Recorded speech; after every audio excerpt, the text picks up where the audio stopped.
Hello and welcome to Hobby Homies. We are your weekly tabletop podcast. I'm Shane. As always, I'm hanging out with Fox. Gong bang wa.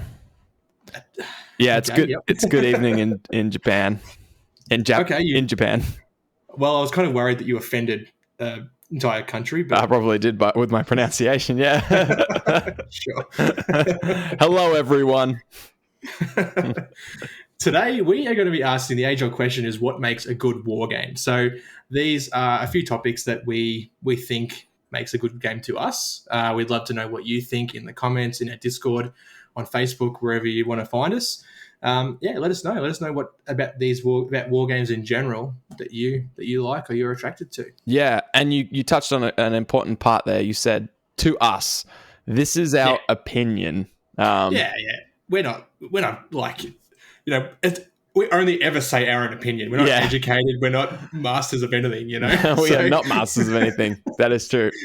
We have had people tell us that we're wrong and almost be offended that we were wrong. And I think it's important to understand we're two dum-dums talking about things that we think. And this podcast is a result of that. So you're welcome. Yeah, you're welcome indeed. Now, speaking of, through no small miracle, this episode is sponsored. It is brought to you by our patrons. Our patrons are incredible, and for as little as $2 a month, which is a can of coffee in some countries. Yeah, they do that.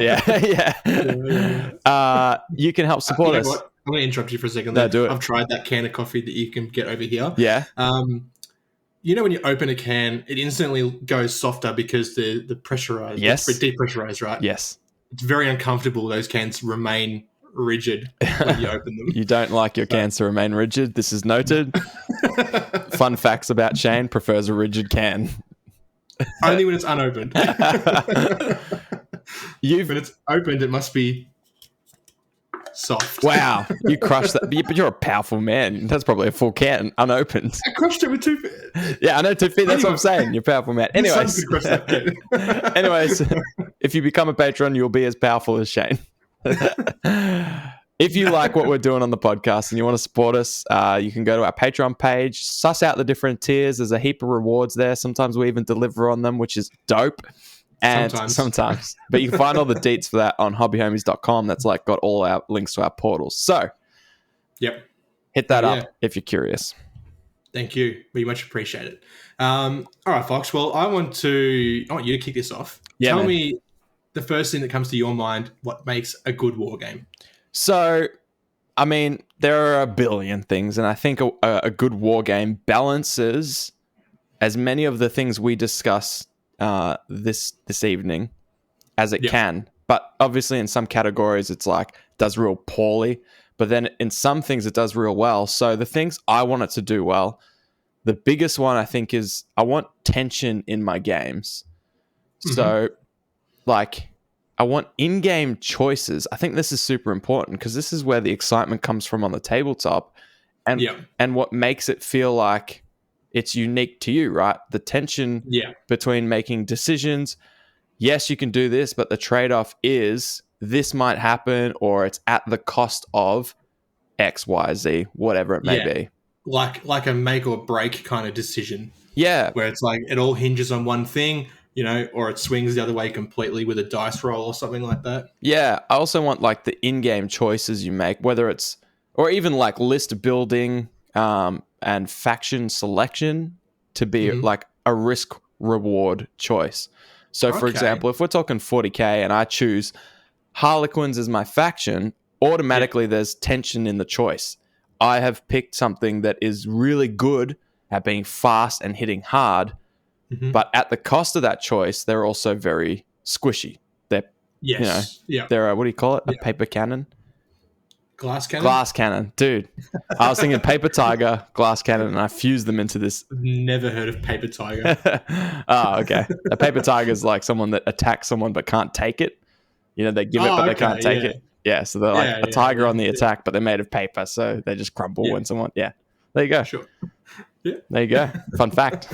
So, I think for me, that's the biggest thing. I want to weigh up all these choices and these different points of tension, and the game as a result of who balanced that the best. and manage that the best, if that makes sense. Yeah. And it's Nice. I think to me it's important because it drives the competitive aspect of the game. So like without those tensions, I mean, anyone can you probably play the same as your opponent, you know? Yeah. Like if one thing is just so clearly obvious to do because there's no tension, there's no risk in doing it, then you and your opponent are both going to do it. Do you know what I mean? Like, have you played those games where like it's like, oh, well, the only good thing to do is move up and shoot?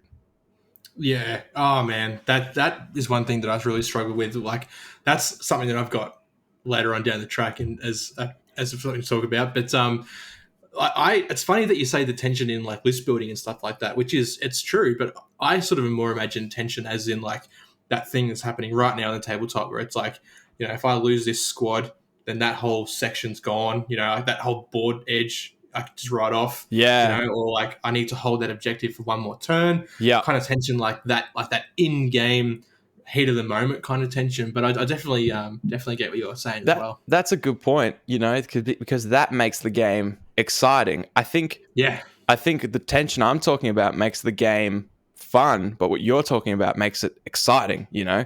That's the part you remember. Remember that time I mean, we will for eternity. We'll remember that time I hid that little Harlequin thing, and if you could just get around the corner and get some clean shots on it and blow it up, you would have won the game, you know? That's right. Yeah, I had my whole entire Necron army like coming over the table, and you were just like fighting this one little unit behind a bit of terrain. I couldn't get there, and then you won because, you know, you had more victory points. And that was another point of tension. It was like that random game ending in 40k where like on turn 5 you roll a dice, and on I forget what the roll is, but the game could end right there. And so I think it did. It did, yeah. So, I got so lucky because if it had gone for another turn, you would have wiped me off the table. So you're right. There's those two different types of tension, and a good war game will bring in both of those. Yeah, it will create those exciting clutch moments that you're talking about. Yeah, like you said earlier, a good war game is going to consist of all of these different things we're going to talk about tonight. Yeah, tension being one of them, and some, like you said, some are going to do some points better than others. Yeah, I'm looking at what I've got here and some of the things that you've got. Like, it's going to be hard to find a war game that covers all bases. I can't think of one off the top of my head that covers all these things. You know. Yeah, it's like the miracle game that just doesn't exist yet. Yeah, you know, exactly. But, yeah, I agree, and I think I'll talk later about why I think that is. But I think also the games they all do these things that we're going to talk about again. Yeah. I think we've got probably like 5 different things. I think there's about 5 we put together. Yeah, and they do them. I said do. But they may do tension like incredible. That might be like a 10 out of 10, but then they do one of the other things like a 1 out of 10, you know? So it'll be interesting. Maybe we'll discuss these, and maybe afterwards we'll try and think of some games that we think do like have some real good 10 out of 10s in categories, and some that do all of them really well. So hell yeah. So I think that's all. I think when I think about any game, not just tabletop games, actually PC games, whatever, I want to know that me jumping on the table is going to yield a different result every time, because I'm learning. Okay, I tried that high risk play at the cost of this, and it didn't work. I can mitigate that risk over here with a different tension. So that's why it's sort of my number one thing. Like, the models are irrelevant. Make it Star Wars, make it 40k, make it Japanese. I don't give a fuck. Yeah. Just make it fun. Make me make those choices and have them feel like there's a risk reward that only I could have weighed up and made the, you know, if that makes sense, a little tapestry of sorts. Yeah. Hell yeah, dude. Hell yeah. So the first thing that I thought of was depth. You know, I want my games to have depth, and that can be in the form of story or narrative. Things like 5 Parsecs from Home is a prime example. Where, you know, you can go as deep as you want to go in your story because you're creating this world.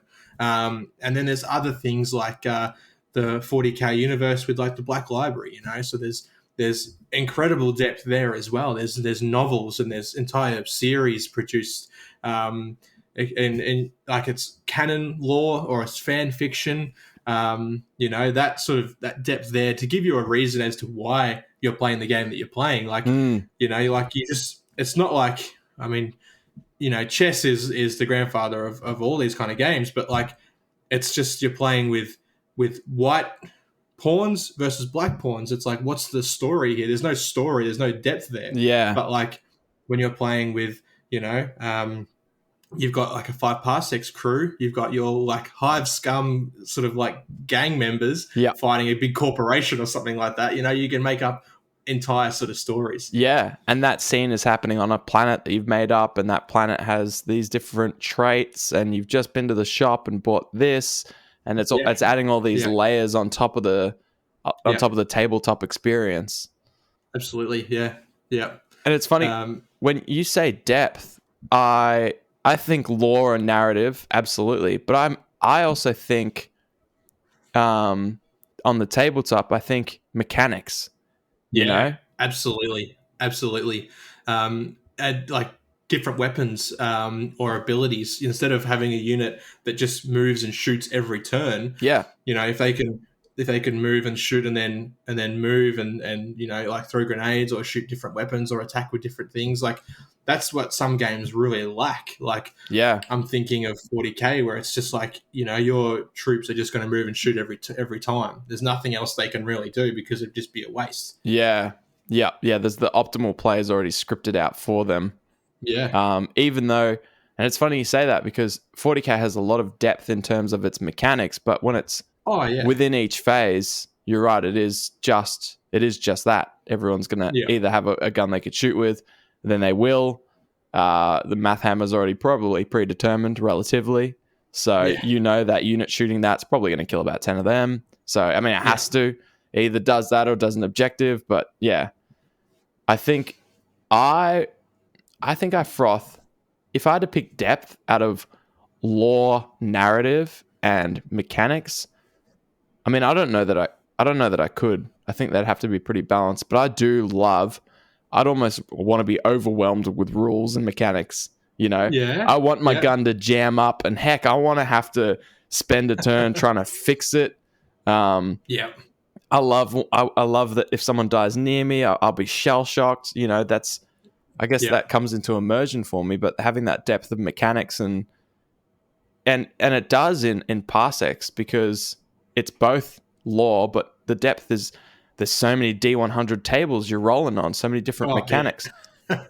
When it gets to the tabletop, maybe it's not super deep, but we're quite new to playing it, so maybe that's just us. But it does feel like it's move, shoot, move, shoot, move, shoot kind of thing. To an extent, yeah. But then you've got like the events that happen every second turn 2 and maybe again turn 4 or whatever that you can add in. And as you get more equipment, you can throw grenades and do other stuff as well, grapple guns and shield generators. So that may just be a lack of experience. I think so, and in fact, I've only played 2 turns of the game. That's true. That is true. Literally 2 tabletop experiences we've had with that game. So, Shane, I'm curious. What game, in your mind, do you think best does depth for you? Because we've been talking a lot about parsecs. Has that hit the nail on the head, or is there others that... Ooh, good question. I think... at the moment, I'd have to say parsecs. Like there's like 40k does depth in a different way, I think, in the form of they've got a lot of playable factions and races. And the whole Black Library, all the lore behind there. So I don't know. I'd probably have to say parsecs in a like a game sense. Sure. Yeah. Like the tabletop experience. For you. Has those layers of depth to it that maybe a 40k game doesn't. That's right, because like with parsecs, like it's not all while the battle's happening. There's a pre-battle and post-battle stuff, so that adds to the depth as well. Where with a 40k game, there's really no pre and post. It's just like, I guess there's list building, but then after the game, you just count your victory points. Like so. Yeah. There's nothing really there for me, I guess. Yeah. Not quite like Parsecs where you roll to see what happens to the crew that got injured and stuff like that. Yeah. So, yeah. Although I think Crusade may have. I mean, Crusade is a framework for you to add that depth. There's a few blokes in Geelong that are doing a really cool campaign where they've got like a hex map and they're all vying for different territories and. Oh yeah, I did see that. Yeah, it's very cool. That's cool. And they like they commit certain points to certain defensive places. So if you think, oh, I'm only going to put 200 points over here or 500 points to defend this territory and it gets hit, the tabletop battle is literally 2,000 points v 500, and you'll get blown off. But you're just trying to do as much damage as you can, maybe hold them up, whatever. So whereas it's an option in 40k, it's baked into Parsecs, it is a big part of it. Yeah. So we're talking about depth, and it's almost touching on the next thing for me, what's important in a war game, or what makes a good war game for me, and that's immersion. There's a little bit of a crossover. You're talking about a depth in the lore and the narrative, which for me is part of immersion as well. Yeah.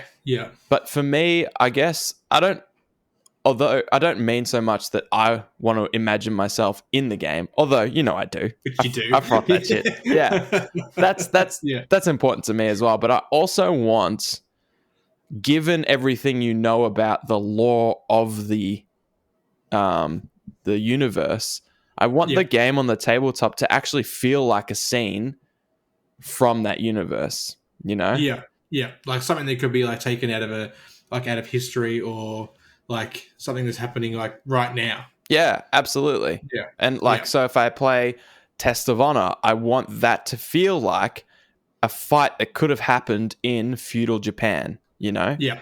And that's a pretty simple one, but I want to feel like this clan could have fought this clan and that's how it would happen, Sometimes I struggle and that I've talked about this before with Star Wars Legion.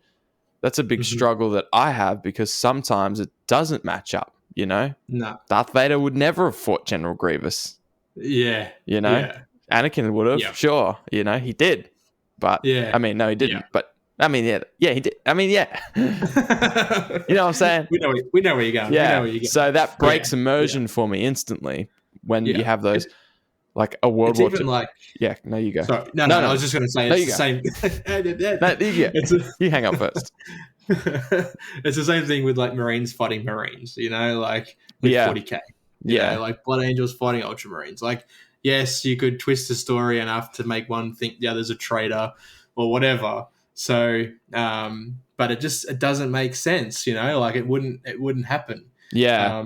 It's like World War II, it's like allies fighting allies, like... Yeah, that just wouldn't happen. Or like things that were decommissioned in World War One fighting, like you've brought them to a World War II fight. Yeah, and you're trying to make it... war, late war. Yeah, exactly. Yeah.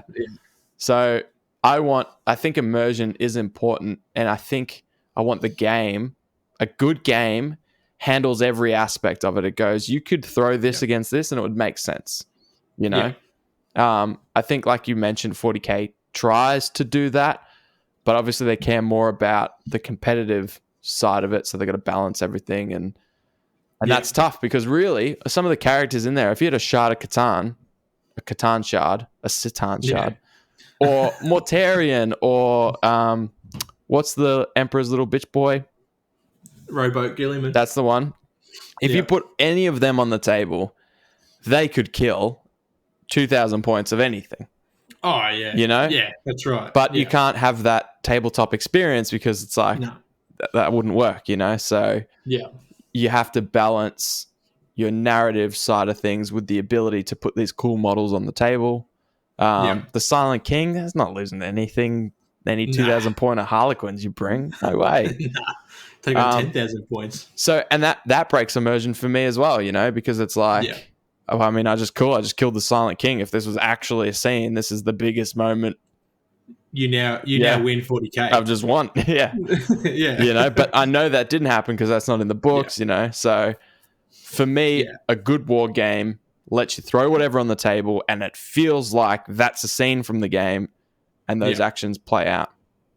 Well, I guess you can look at things like War Surge where you can play with whatever you like and play anything you like, but it does rely heavily on that narrative. You've got to Yep. come up with the story for it to make sense. Like Yeah. they'll do the hard yards and make everything balanced, but you've got to come up with the story as to why it's happening. So Yeah. I feel you though. Like if you're playing a preset game, there's not War Surge, for example. Yeah. You want it to all make sense and without having to like stretch the old brain too hard. You know? Like to make it work. You just want to feel like, again, I mean, if Parsecs was a big old D, we've been slopping it. But true.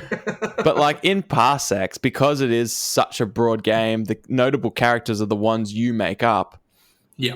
It does immersion so well because there is no fight that you could say that wouldn't happen because the world is set around. It's a solo game. It's your world.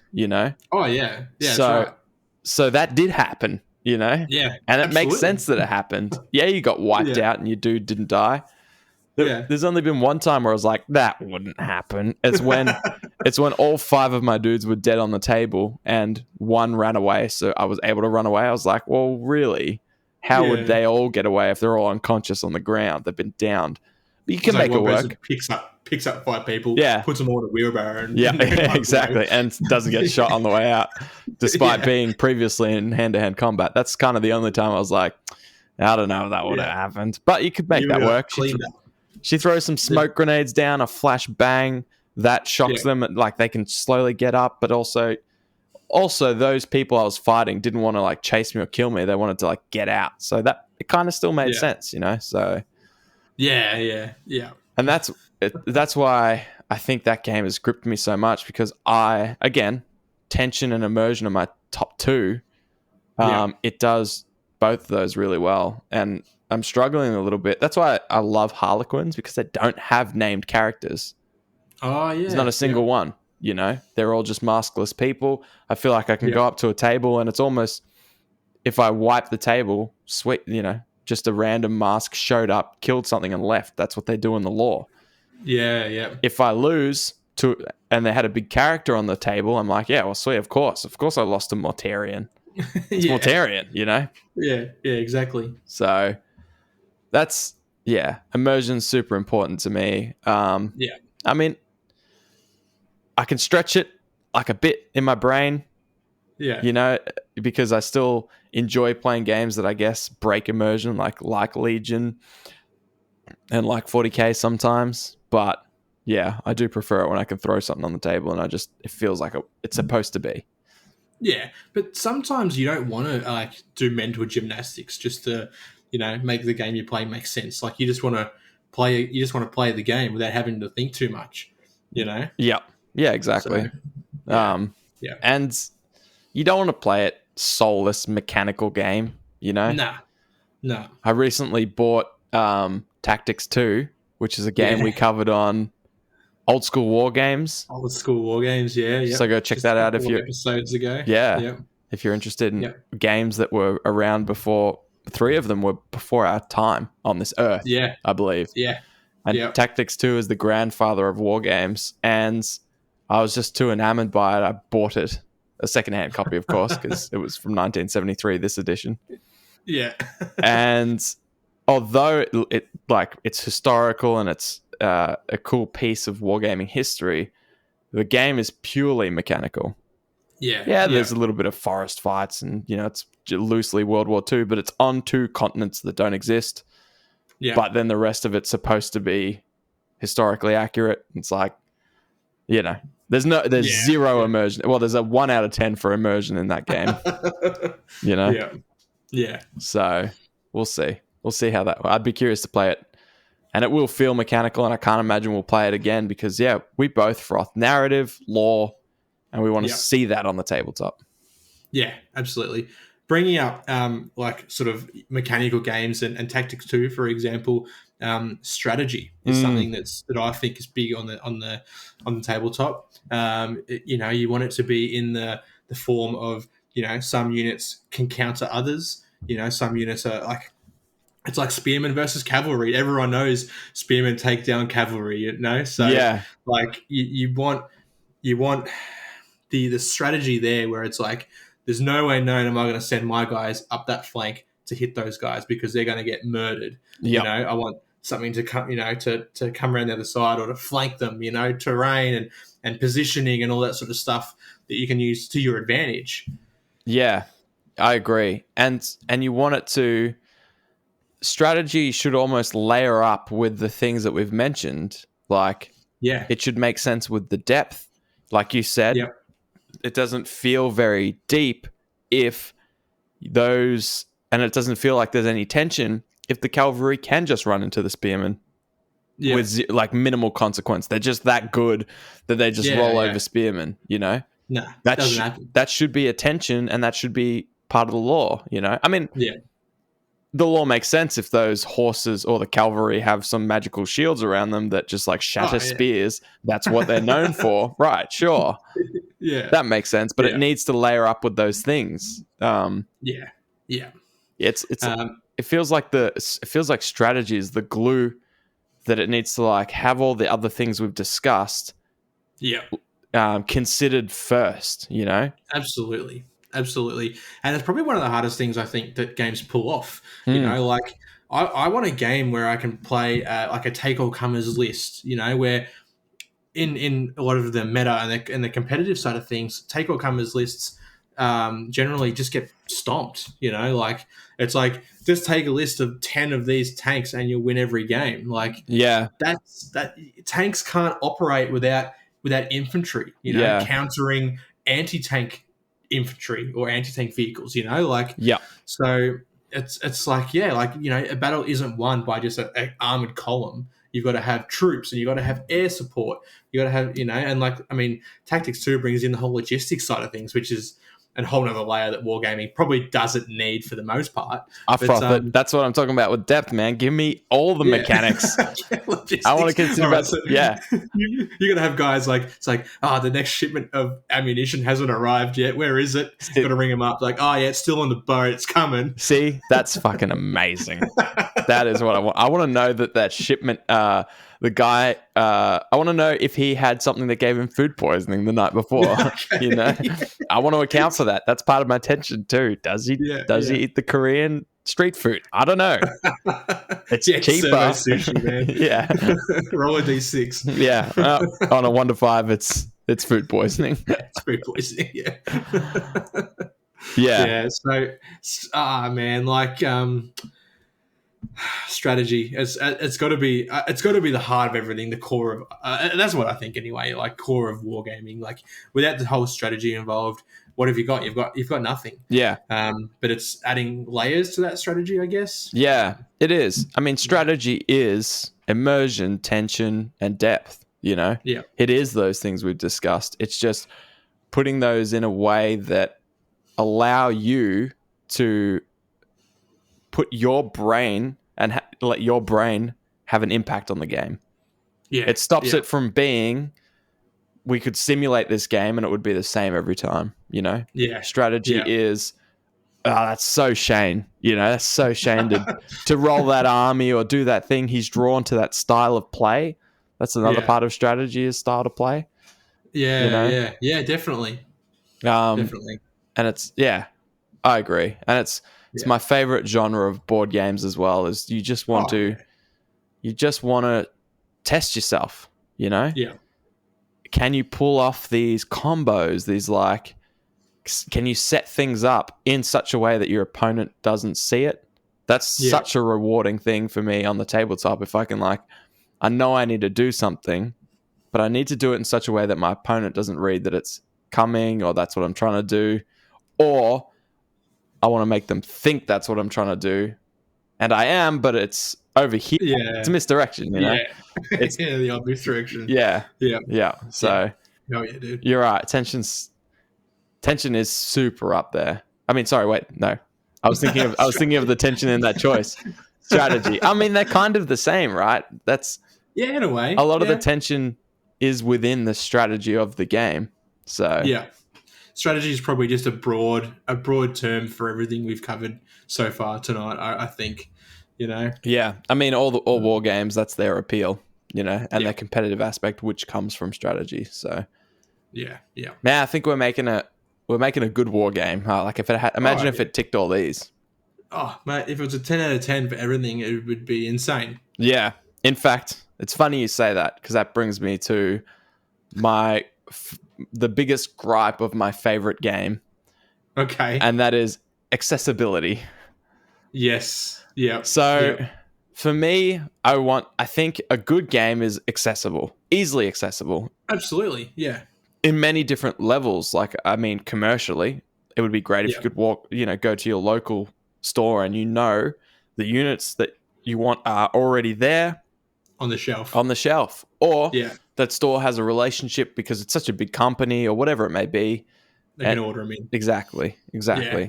Yeah. But you want it to be so accessible, almost well known, I guess, that the store owner themselves know a bit about the game. Imagine walking in and just being like, hey, do you have this game? And they're like, nah. You're like, have you heard of it? Can you get it in? No, I never heard of it. No, don't know it. Nah. Yeah, not interested. Yeah. That game could be phenomenal, but that speaks to the inaccessibility of it that, that almost kills games. It's funny, like what we've talked about so far has been like what we want from the game, but what you're talking about is before you even play the game. It's how do I get here? How can I get my filthy mitts on that game? Yeah. Yeah. It's like, and that's something that is so true as well, because like it can be the best game in the world, but if you can't physically buy it or you can't, what's the point? And also order it. Yeah, exactly. Yeah. If you can't get it, I mean, that makes it difficult. Or if you have to pay an arm and a leg, like we've talked about this before. Our biggest gripe with Test of Honor, one of my favorite games of all time. My favorite game of all time? Yeah, absolutely. Is the accessibility. Like they drop a expansion book for $30, great price. Yeah. And if you're in Nottingham, phenomenal. $30, you go get your expansion with added a heap of depth, immersion, tension, and strategy to the game.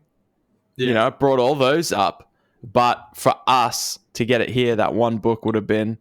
That's now an $80 book. Yeah, because it is like $50 shipping. You can buy 3 models or one book or some dice, it's $50 shipping.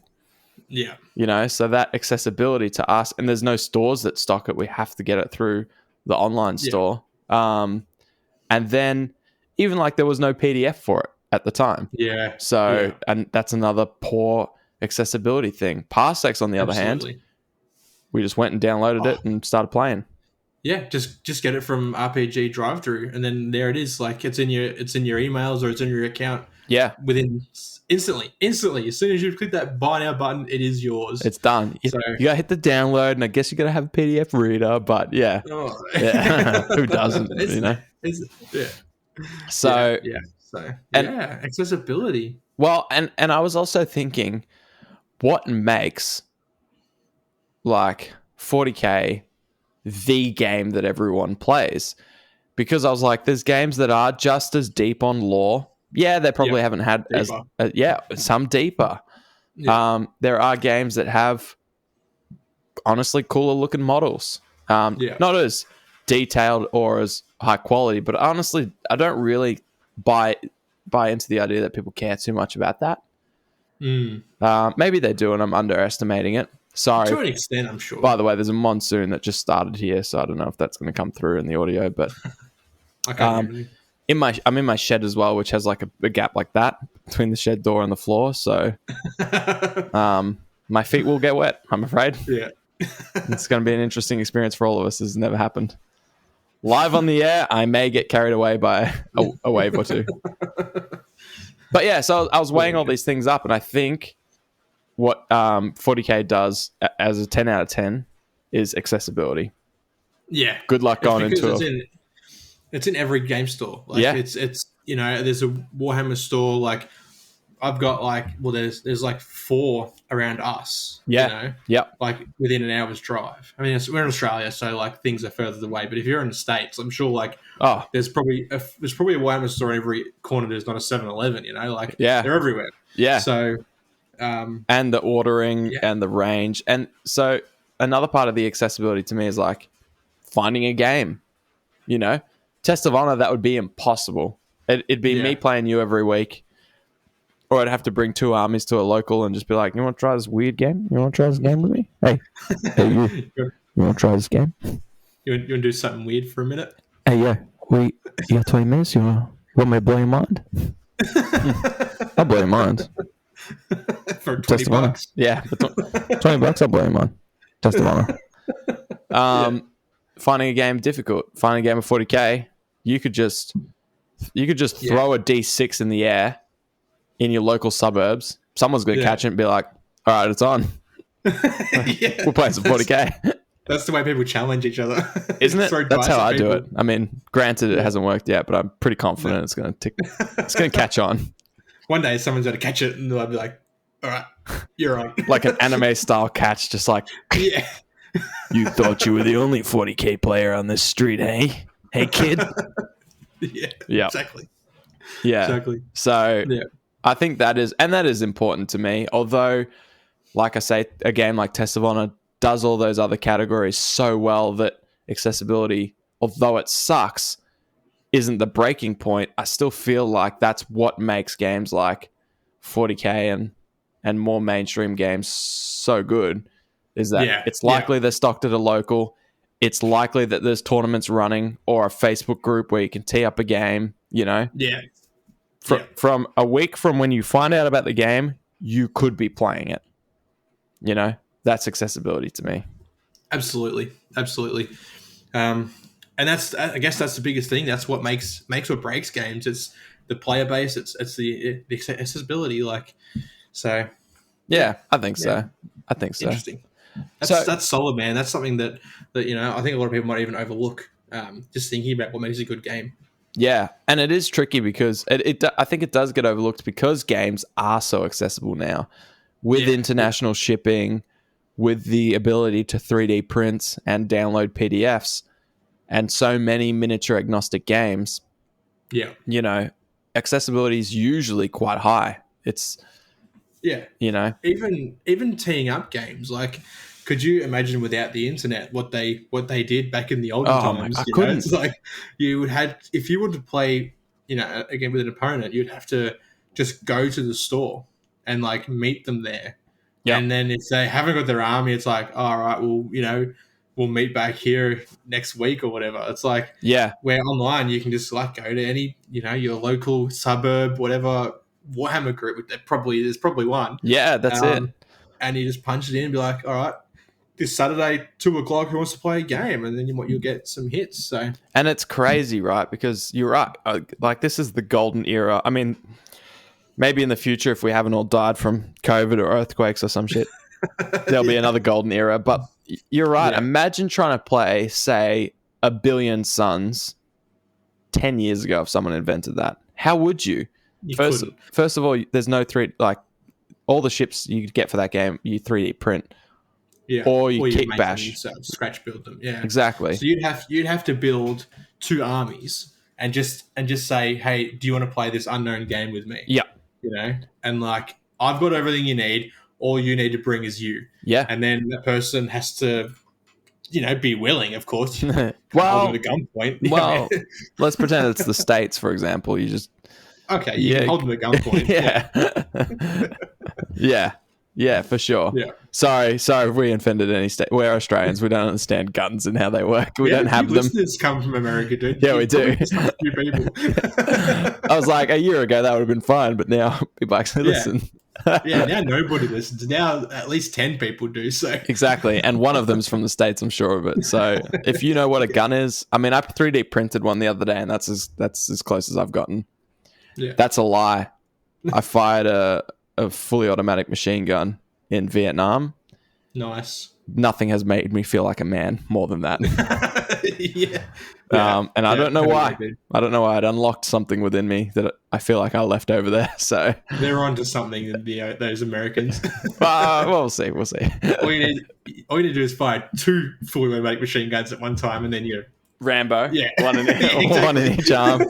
Oh my God, I couldn't imagine. I had it. It was mounted on a turret. It was an M40. I don't know if that means anything to anyone. I just remember it because of the sound it made when it took a life.